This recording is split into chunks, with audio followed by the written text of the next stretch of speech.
Hello दोस्तों, स्वागत है आप सभी को हमारे इस यूट्यूब चैनल पर। आज की इस वीडियो में बात करने वाले हैं क्लास 8 की टर्म 2 जो एग्जामिनेशन हुआ 2022 में, इसका सोशल साइंस का आज हम लोग आंसर की देखने वाले हैं। टोटल हम लोग आंसर की देखेंगे, तो आप लोग वीडियो के अंत तक ज़रूर बने रहिएगा और इसमें से आप लोग मिला ज़रूर लीजिएगा कि आपका कितना नंबर इससे आएगा। तो चलिए पहला प्रश्न की तरफ हम लोग बढ़ते हैं। तो जैसा कि देख सकते हैं, पहला प्रश्न कहा गया है कि रानी लक्ष्मीबाई कहाँ की रानी थी, है ना। और दूसरा प्रश्न कहा गया है कि 1857 की क्रांति का दूसरा नाम क्या था। देखिए, रानी लक्ष्मीबाई जो थी झांसी की रानी थी। कहाँ की रानी थी? झांसी की रानी थी, है ना। झांसी की रानी थी। और ये 1857 की क्रांति का दूसरा नाम क्या था? तो 1857 का क्रांति का दूसरा नाम था सिपाही विद्रोह। कौन सा विद्रोह? सिपाही विद्रोह कहा जाता था, है ना। चलिए अब हम तो देखिए तीसरा प्रश्न यहाँ पर कहा गया है। तीसरा प्रश्न कहा है कि सामान्यतः इतिहास को कितने कालखंडों में बांटा गया है। तो देखिए प्रश्न नंबर तीसरा है, तो इतिहास को कितने कालखंडों में बांटा गया है? 3 कालखंडों में। कितने कालखंडों में? 3 कालखंडों में बांटा गया। अब इसका लॉजिक ये मत समझ लीजिएगा। तो चलिए अब हम लोग चौथा प्रश्न देखते हैं। चौथा प्रश्न कहा गया है कि प्रथम सूती मिल कहाँ स्थापित किया गया था। तो प्रथम सूती मिल जो है कलकत्ता में स्थापित किया गया था। कहाँ स्थापित किया गया था? कलकत्ता में स्थापित किया गया था। कब किया गया था? 1818 ईस्वी में किया गया था। कब किया गया था? 1818 ईस्वी में। लेकिन यह पूर्ण रूप से सफल नहीं हुआ था। पूर्ण रूप से सफल जो हुआ था 1853 में जो हुआ था, जो मुंबई में लगाया गया था। चलिए अब हम लोग चौथा प्रश्न की तरफ बढ़ते हैं। पाँचवा प्रश्न कर रहा है कि जेम्स मिल कहाँ के निवासी थे। जेम्स मिल कहाँ के निवासी थे? तो जेम्स मिल जो थे स्कॉटलैंड के निवासी थे। कहाँ के निवासी थे? स्कॉटलैंड के निवासी थे। जेम्स मिल कहाँ के निवासी थे? स्कॉटलैंड की। चलिए अब छठा प्रश्न की तरफ बढ़ते हैं। इसमें से निर्देश दिया गया है कि प्रश्न संख्या 6 से लेकर 10 तक में से इसमें से किन्हीं 4 प्रश्नों का उत्तर देना है ना। सभी का प्रश्नों का उत्तर नहीं देना है। अब चलिए हम लोग देख लेते हैं छठा प्रश्न क्या कह रहा है। छठा प्रश्न कह रहा है कि किस खनिज को काला सोना कहा जाता है। किस खनिज को काला सोना कहा जाता है?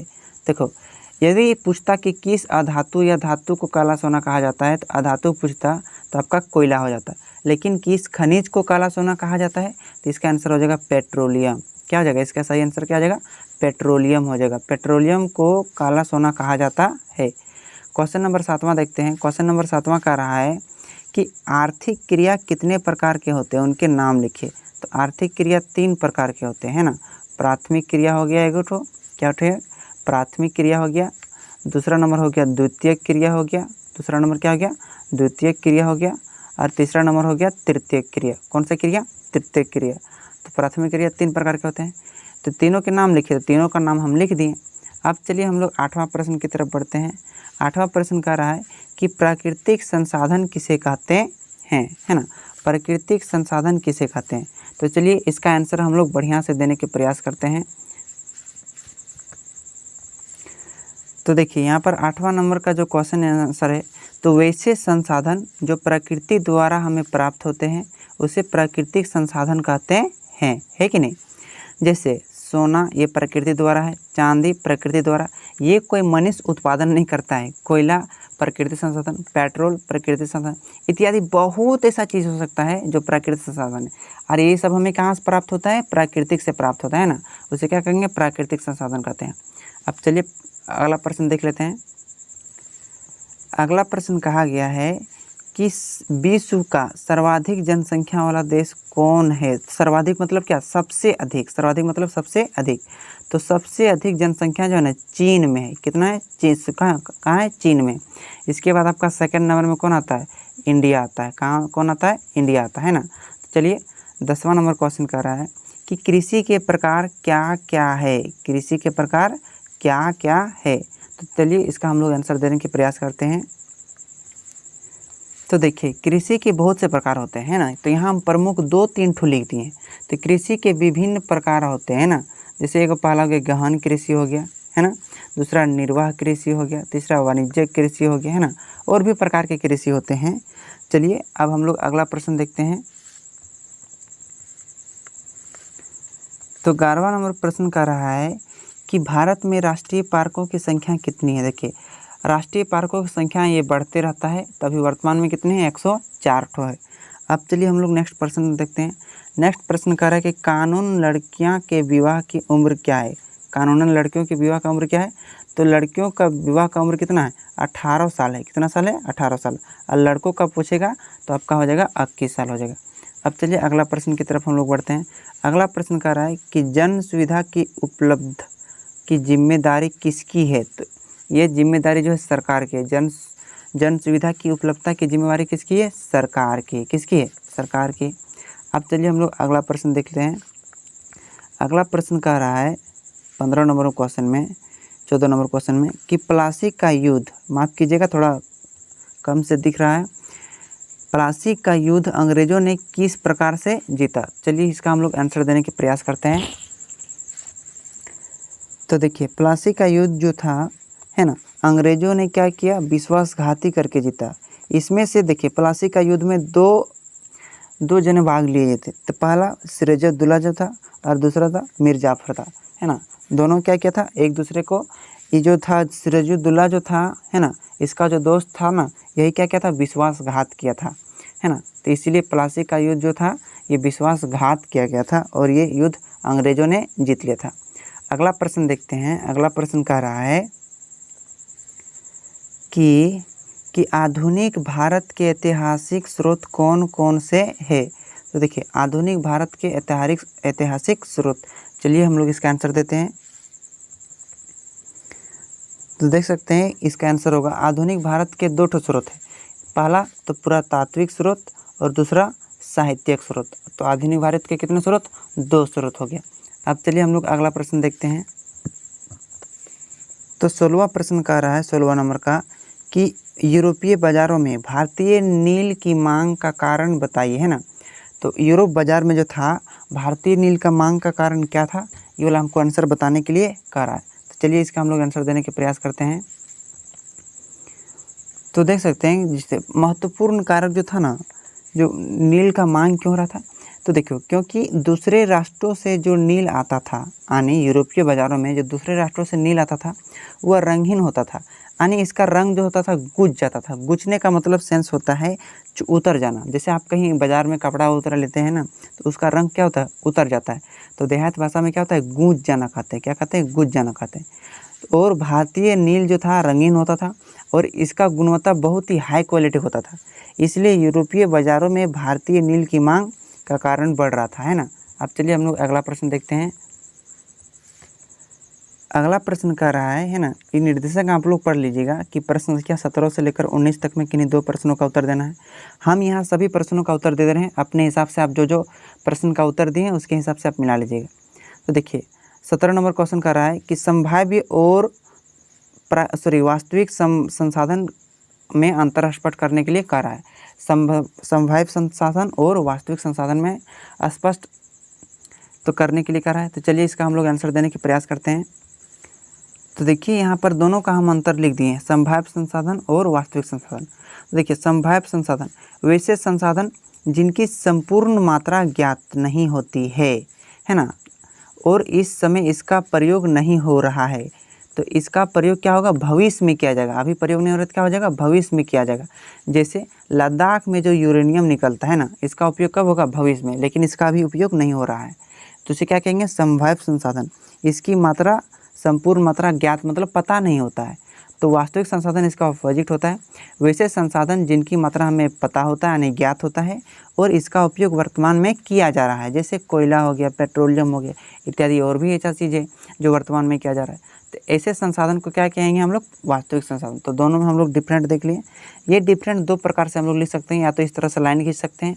एक प्रकार से एक साइड लिखिए संभाव्य संसाधन और दूसरा साइड लिखिए वास्तविक संसाधन। अब आपका मर्जी किस तरह से पड़ता है आप लोग लिख लीजिएगा। तो चलिए लिख लेना, लिख लिए होंगे। तो चलिए हम लोग दूसरा क्वेश्चन देखते हैं। तो दूसरा प्रश्न कह रहा है कि मिश्रित कृषि से आप क्या आशय है, यानी मिश्रित कृषि। तो चलिए इसका हम लोग आंसर देते हैं। उसके बाद कहा गया है कि मक्का के मुख्य उत्पादक देश कौन कौन से हैं। तो चलिए दोनों का आंसर हम लोग देने का प्रयास करते हैं। तो देखिए यहाँ पर पहला जो 18 नंबर का जो क्वेश्चन था, कहा था मिश्रित कृषि। तो लिखें एक साथ दो या दो से अधिक फसल उगाना क्या कहलाता है? मिश्रित कृषि कहलाता है। जैसे गेहूं के साथ हम चना देते हैं, है कि नहीं, या हम मक्का के साथ क्या करते हैं, भिंडी वगैरह देते हैं, बैगन वगैरह दे देते हैं, तो उसे क्या कहेंगे? मिश्रित कृषि कहेंगे, यानी मिक्सर यानी मिला के। अगला प्रश्न कहा गया था कि मक्का उत्पादक देशों के नाम, तो पहला नंबर में हो जाएगा ब्राज़ील, सेकंड में अर्जेंटीना और मैक्सिको। चलिए अब हम लोग अगला प्रश्न देखते हैं। इसमें कहा गया है कि 20 से लेकर 21 में इसमें कोई एक प्रश्न का उत्तर देना है।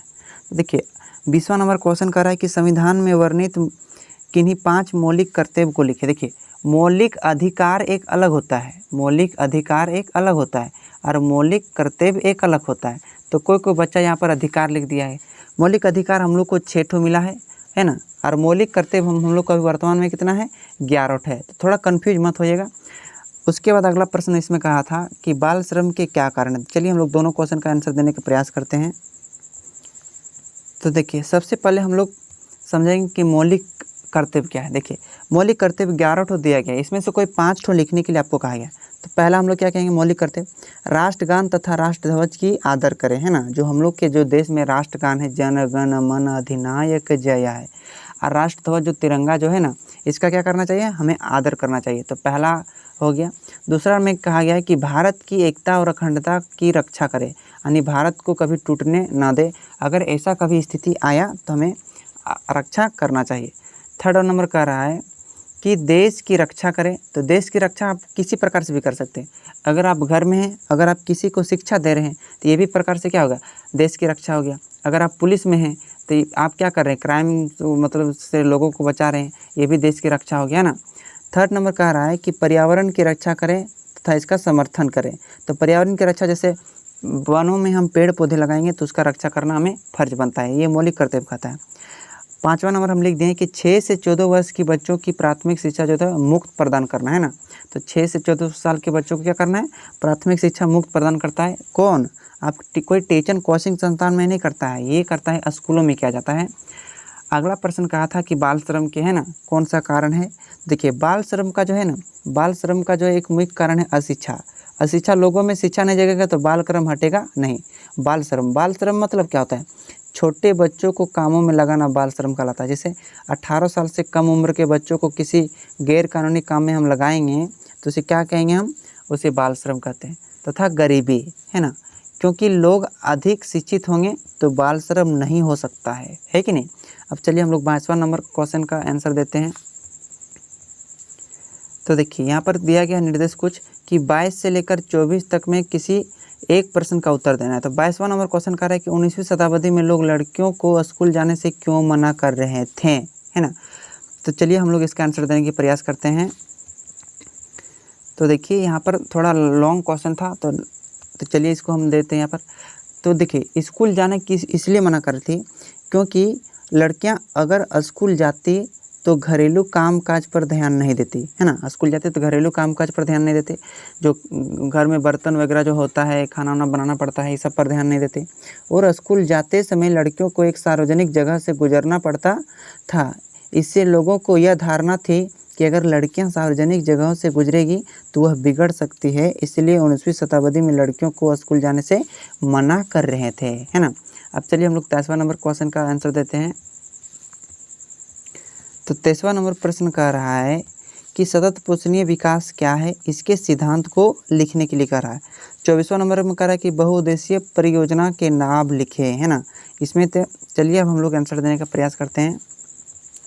तो देख सकते हैं यहाँ पर हम लिख दिए सतत पोषणीय विकास कि आने वाली पीढ़ी के हितों को बिना नुकसान पहुँचाए वर्तमान के समाज की आवश्यकता को पूरा करने को सतत पोषणीय विकास कह लेते हैं। इसका मतलब समझिए, जैसे आने वाले हम लोग का भावी पीढ़ी है ना, तो उन लोग का कोई नुकसान किए बिना तो वर्तमान की जो समाज है इसकी आवश्यकताओं को पूरा करना क्या कहलाता है? सतत पोषणीय विकास कहलाता है कि नहीं। जैसे हम लोग पेड़ पौधे को काट रहे हैं ना, तो ये सब आने वाले पीढ़ी के लिए क्या हो जाएगा? नुकसानदायक हो जा रहा है, तो ये सब को हम लोग काटना नहीं चाहिए।